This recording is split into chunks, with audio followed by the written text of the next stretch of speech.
But I do monitor television. I'm sitting there watching the clips of Tommy Franks, and he's all over TV, and he always opens it up with, go pull these up, you can find them.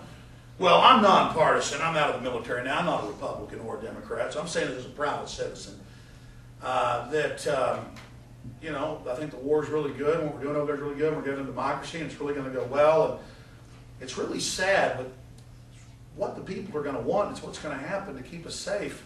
I'm sad it's got to happen, but we're going to be attacked again, and we're going to have a military form of government in America. They have these other generals saying, and I went, that's it. Automatically, he's on payroll.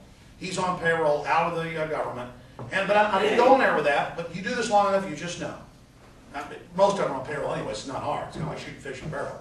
And then it came out in several mainstream publications, back of the paper, oh, he's getting $500 and something thousand a year, funded by the Defense Department for public relations. It's criminal. It's illegal. And Tommy Franks is a criminal.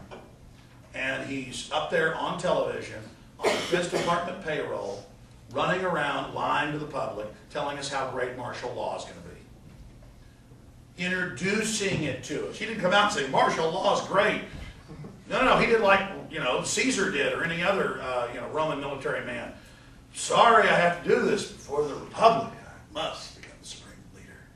I mean, I'm sorry, but the military has to take over and run things.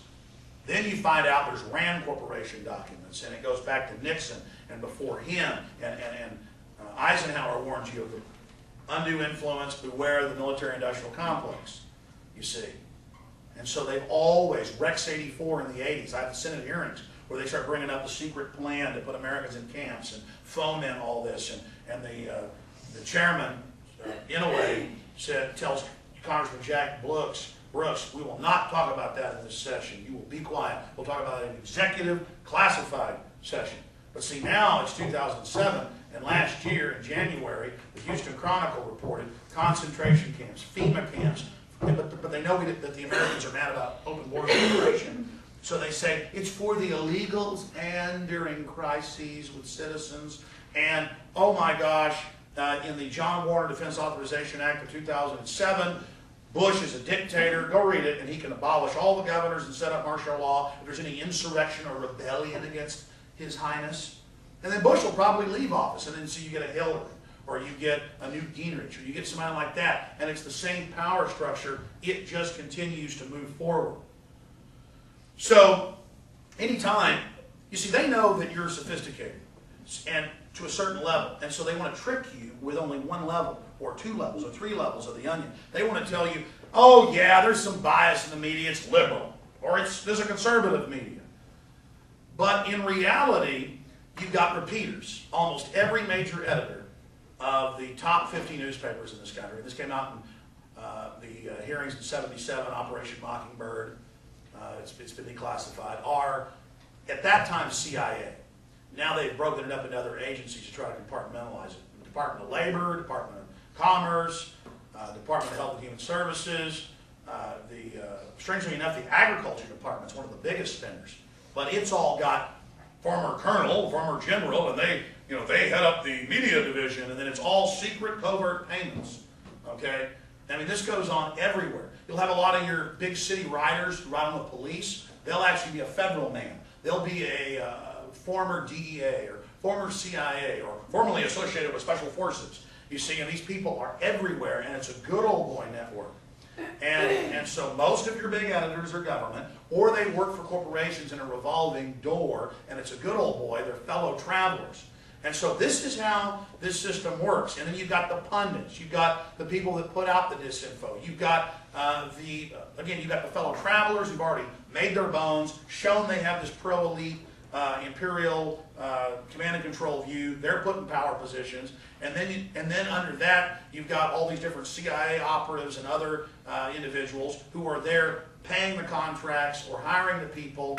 It's absolutely amazing. Or they'll do things with like a major magazine, and you look in the magazine, it's mainly defense contractor ads. Have you ever wondered why Lockheed Martin would be advertising stealth bombers on CNN? Who are they selling that to? Or why Archer Daniels Midland for 20 years has ads all over PBS, CNN, you name it, every night where Archer Daniels bringing you, great things. Well, Archer Daniels is involved in all sorts of shady things, and it's well known in media circles that is their payment to the media, their protection money, not to get bad reports. Okay? All the ads you saw, remember that ad you'd see 10, 12 years ago where the space shuttle takes off and the birds take off and you're feeling pride for America and the person points and the camera wheels around and zooms in on the finger and it's biometrically scanned? Remember seeing that over and over again? All those ads were at the Super Bowl, before the players can come out, they do a retina scan right after 9/11 to show they're safe. Oh, look, they're stars. They get scanned. It'll be okay when I get scanned too. And schools all over the country got to have ID cards, got to swipe them, got a thumb scan to get in. Your parents got to show cards to get in to get you. All conditioning you. And then you can go to the corporate minutes of, say, the RFID convention up in Chicago, what was it, 4 or 5 years ago, and they're up there in front of thousands of people going, the public doesn't like RFID, but they will submit. And our program is moving forward. Walmart has demanded that all of their suppliers adopt it, and the Defense Department has also demanded all their suppliers adopt it, just as we did in 1986 with the Universal Product Code adoption. The program is moving forward. General, please address them. The general stands up, moving forward with integrated security operations and a full map system of the integrated control mechanism. And then you read MIT Magazine and you read other publications, and the military and MIT designed the cameras and the license plate reading cameras and the face scanning cameras that are already everywhere around you. It's simple. Military industrial complex funds around 80% of engineering research in universities. Other government agencies fund most of the other types. And so the curricula is set. You have repeaters. The same thing, Rush Limbaugh comes out and puts out a worldview, and all the little wannabe neocon talk show hosts regurgitate and copy because their program director tells them that's how you win. You model yourself after the leader. Corporations throw a bunch of money at professors that spew the propaganda they want. They write textbooks. They get funded. They get the chairs. You know, they get the money they need. They get the endowments.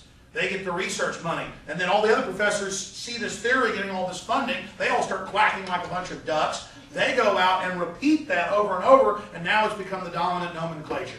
These are all pyramidal structures of control. That's why the New World Order system symbol is a pyramid. Up here, they've got all the information, the integrated management systems below them, and then the management systems below that, down to the workers and the general public.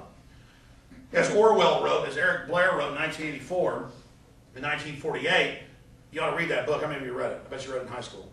Because they want, and the joke is, it's a form of conditioning. But he wrote, well, it's just like in 1984, when O'Brien gets the book delivered to Winston through the rebels, see?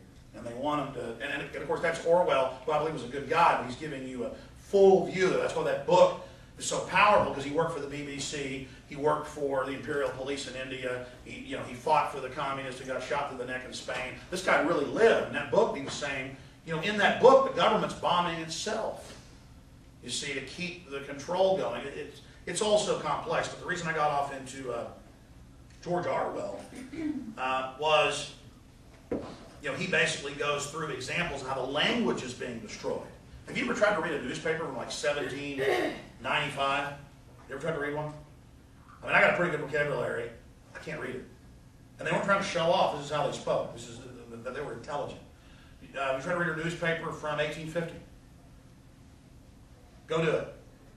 And then realize what they've done to us. Okay? Go read it. And I mean, now a lot of young people, and of course I'm oversimplifying, but you know it, literally grunting and stooping and totally conditioned, you can't even communicate. And words mean new things. You see, they're tearing words apart, shortening them, changing their meanings, where we can't even communicate with each other. Where you won't be able to communicate with your children. They go into the education system, you're so tired when you get home from work that you plop down in front of the TV to go make dinner. Maybe you read them a book, tell them you love them. They're being raised by the school, they're being raised by the television set. Then the television puts out what the dominant behavior for our mammalian species, Homo sapiens sapien, is. We're just like dogs, folks. We're pack creatures. And then everybody picks up how you're supposed to act off television. Then they go out in the real world and act like that. And now it creates a feedback loop of reality.